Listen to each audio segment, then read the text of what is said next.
certainly have some beautiful singing and hymns and poetry and readings today. So I hope that sets a tone for us as we proceed in the new year.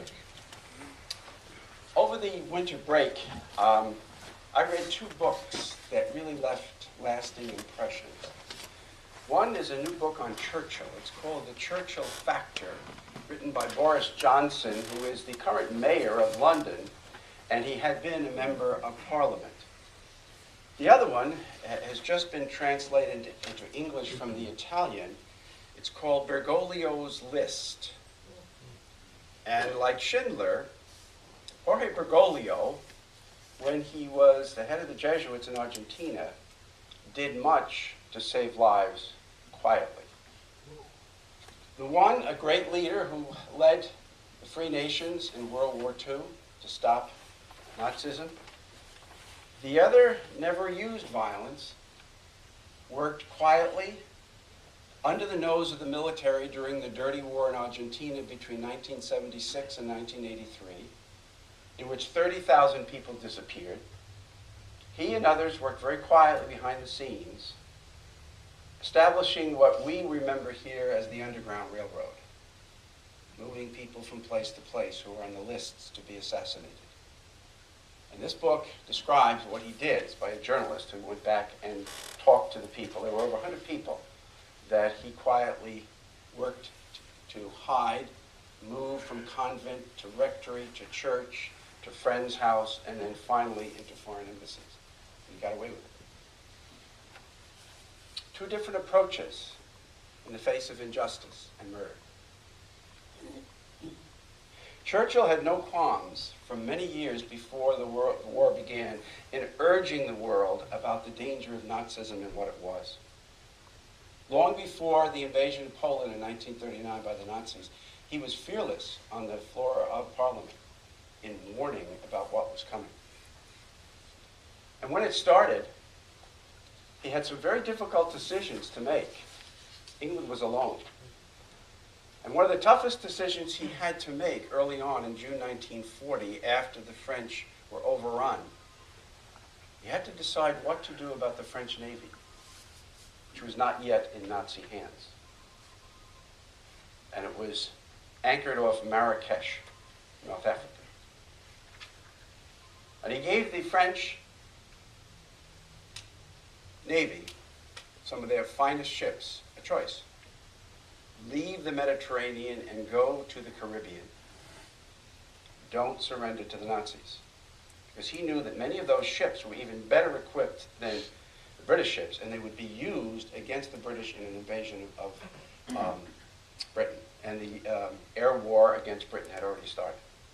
This was July 1940. The French hesitated. They weren't sure. They had officially surrendered. Vichy France had surrendered to the Nazis. So on July 4th, 1940, he ordered the bombardment of those ships, scuttled them, killed over 1,300 French sailors. A very, very hard decision. Bergoglio had a very hard decision to make because many people in that situation, I was in Chile just before that, and we were experiencing a very similar situation in Chile. Abusive military regime, people were disappearing, bodies were being dropped in the ocean. Decision of, do you ignore it? Go about your daily business? It's not your business? Do you take up arms? When I was in Chile, there was a resistance movement to the military. There was in Argentina. Or do you try to save lives quietly as best you can to reach as many people as possible, knowing that violence in that situation isn't going to work? But nonviolence had a tremendous price, because anybody who got caught doing that would be tortured and executed themselves. Two different men, two different times, two different decisions. We live in a very different context today, but we have very difficult choices to make as people about how to confront the evil of terrorism and the murder of innocent people. Violence or nonviolence? Which is the most effective strategy in our time? We are shocked and angered by what Al-Qaeda and ISIS are doing in the Middle East to slaughter innocent people and to carry out brutal murders throughout Europe. We've experienced it already on our own soil. It's a different kind of warfare than Churchill faced, or Bergoglio, but just as dangerous, and in many ways harder to confront.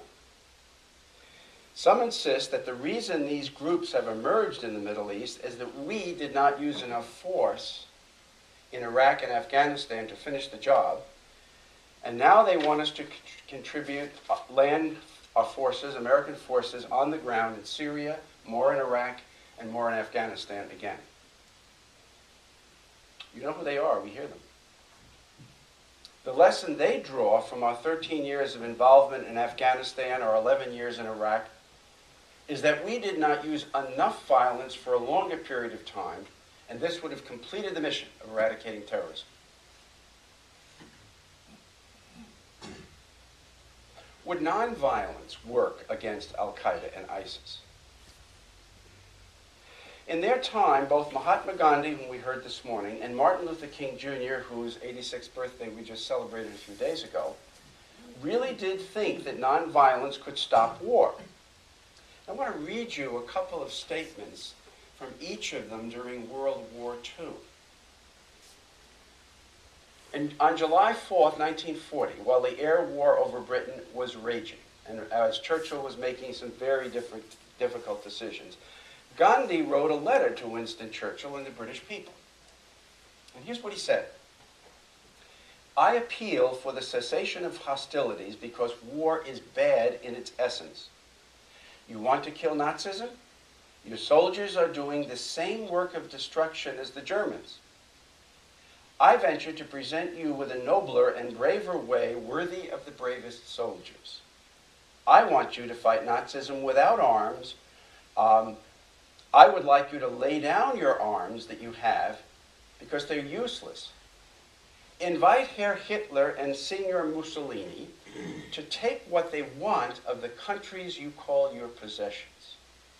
Let them take possession of your beautiful island with your many beautiful buildings. You will give these, but not your souls or your minds. And then he urged in the letter the British people to allow the Nazis to come across the Channel, take possession of England, and then use massive civil disobedience, sitting down in the streets and factories in complete non-cooperation with the invaders. He said to Churchill and the British people, if you do that, the Nazis would become very frustrated because you're not cooperating and running the country, and they would eventually go home without massive killing. He also wrote a letter to Hitler a few months later, in December 1940. Hitler apparently had offered Gandhi assistance to fight the British, because Gandhi had already begun his nonviolent campaigns against British possession or colonialism in India. So Hitler offered him help with troops. Gandhi responded with these words to Hitler. Our resistance to the British doesn't mean that we want to harm the British people. We seek to convert them, not to defeat them on the battlefield. Ours is an unarmed revolt against British rule. But whether we convert them or not, we are determined to make their rule impossible by nonviolent non-cooperation. It is a method in its nature defensible. If you attain success in the war, Mr. Hitler, it will not prove that you were right. It will only prove that your power of destruction was greater. Whereas an award by an impartial tribunal will show as far as it is humanly possible which party is in the right, you or the British. You know that not long ago I made an appeal to every British citizen to accept my method of nonviolent resistance. I did it because the British know me as a friend, though a rebel. I am a stranger to you and your people. I have not the courage to make you the appeal I made to every Briton. Not that it would not apply to you with the same force as the British, but my present proposal is much simple, more simple, because it's much more practical and familiar. Now imagine if Gandhi were alive today.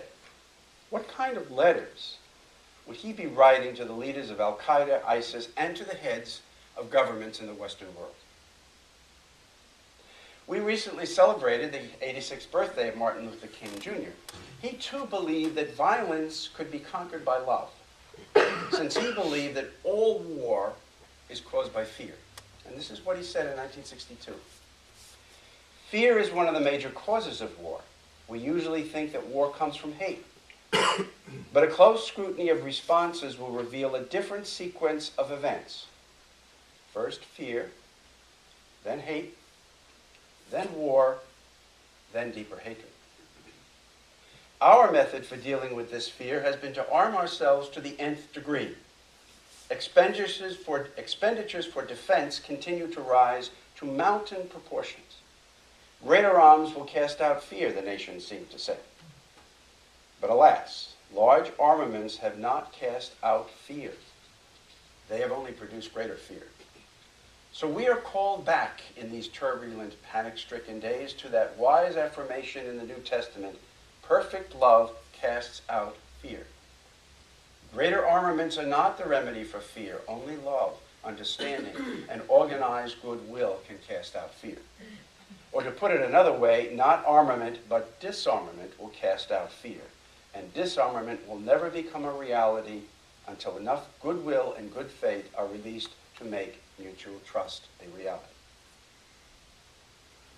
Now, how relevant are the words of such admired proponents of nonviolence in the 20th century for the challenges we face against terrorism in the 21st? Hitler just ignored Gandhi's letter offering to get a judicial arbitration to end the war.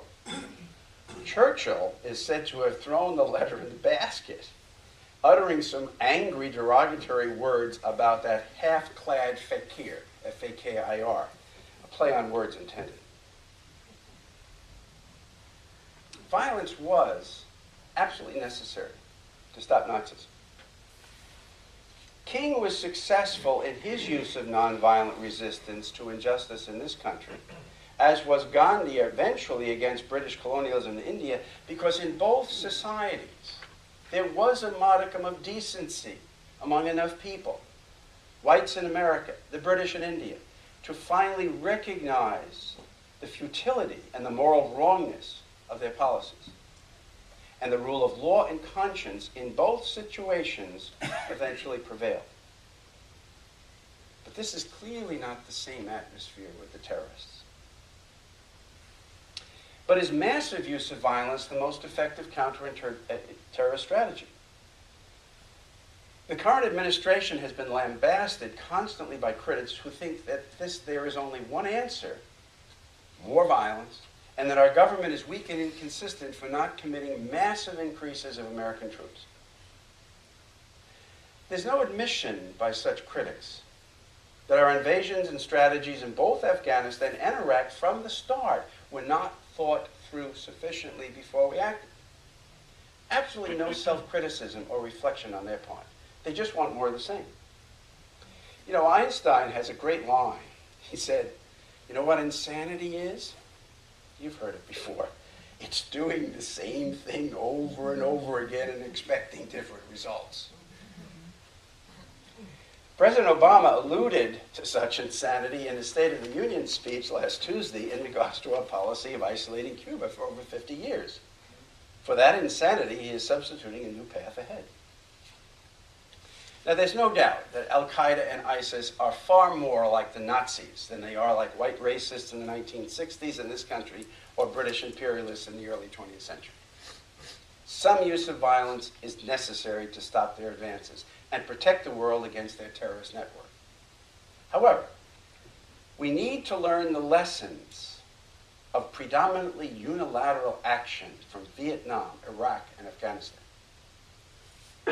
We are currently taking the lead in the fight against ISIS. 80% of the bombing missions are being flown by Americans.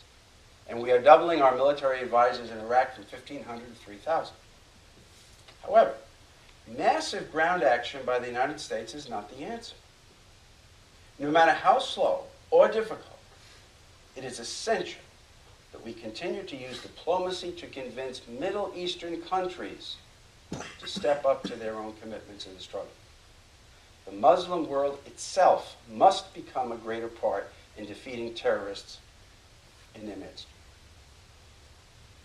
In the reading about the young soldiers that we heard from Archibald MacLeish, we must not forget their warning. Our deaths are not ours. They are yours. They will mean what you make them.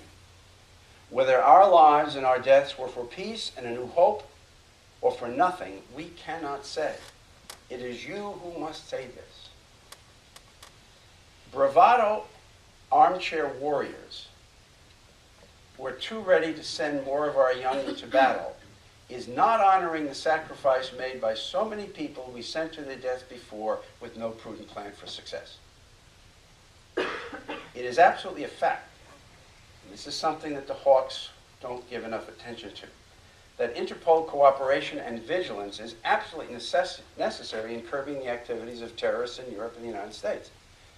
Just as humane tactics of investigation of prisoners is far more effective in producing actionable intelligence than torture.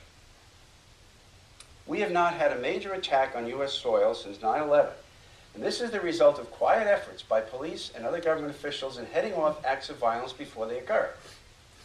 This is something now being stepped up in Europe and with closer cooperation of Arab countries who are joining the network to gather and share information about potential terrorists to stop them before they act. Would Gandhi and King approve? They still might have problems with any use of violence, but would certainly accept police work in identifying and stopping terrorists before they could act, provided such efforts do not curtail civil liberties nor involve abusive treatment of suspects in custody. A prudent balance between the use of force multilaterally and more effective surveillance methods within the limits of war is going to be far more effective than massive increase of U.S. ground troops in the Middle East. Today, when we live in the fear of terrorism and discuss repeatedly the dastardly violence used against innocent civilians and what form of violence we need to effectively counter it, we can sometimes forget that there are sub-physical forms of violence in our lives that go under the radar screen in our consciousness, but are very destructive. It is here where Gandhi and King are perhaps the most relevant for us. You may not agree with what I'm going to say now. Some are calling those murdered in the offices of Charlie Hebdo martyrs for free speech. Millions in the streets of Paris carried signs, Je suis Charlie, 2 weeks ago in protest of the ghastly killings in their midst. However, inflammatory and abusive words in cartoons are not the model of free speech, however unjustifiable the killing of those who use such language. What Charlie Hebdo has been doing for years, and which they repeated even after the murders of their comrades, is to pillory other people's religious faith to the point of insult. Muslims are deeply offended with any visible images of the Prophet. Why? Because they have a deep reverence for Allah and have traditionally forbidden attempts to depict any image of Muhammad in order to avoid worship of the Prophet instead of God. They're very concerned about idolatry. Now, the Jews have the same concern. They don't allow images of their prophets in synagogues and temples. You've never seen a statue of Moses or Abraham. It's for the same reason, to avoid the danger of idolatry. Not only did this publication in Paris depict images of the Prophet repeatedly, but made him out to be a terrorist and a buffoon. Pope Francis, on his plane trip home from Asia last week, denounced the murders of the French journalist very strongly. But he also made this remark. He said, if you insult someone's mother, you are inviting a punch in the face. That's Pope. That's the guy that ran around using nonviolence for 7 years.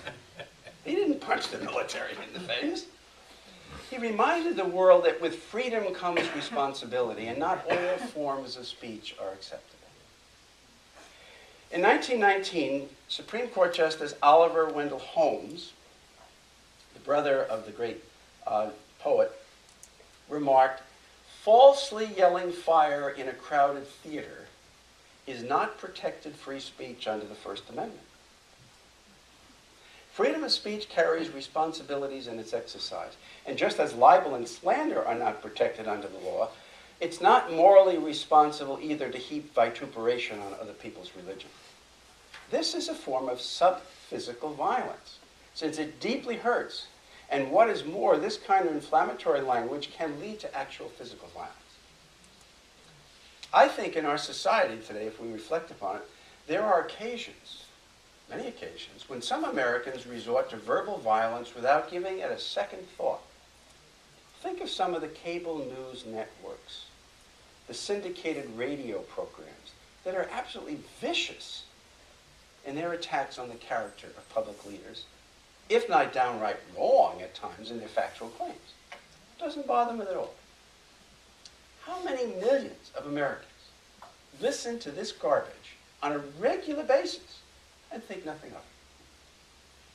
How can one not absorb anger and hatred into one's heart by listening to a steady diet of verbal abuse, let alone make good, wise decisions in politics as citizens?